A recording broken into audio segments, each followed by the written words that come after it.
Dito kami ngayon sa Agoncillo, Batangas. Puntahan namin yung evacuation center kung saan maraming mga pamilya na nawala ng bahay at mga hindi pa nakauwi sa kanilang mga bahay.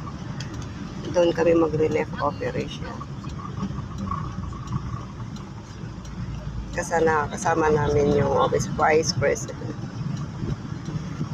Convoy kami.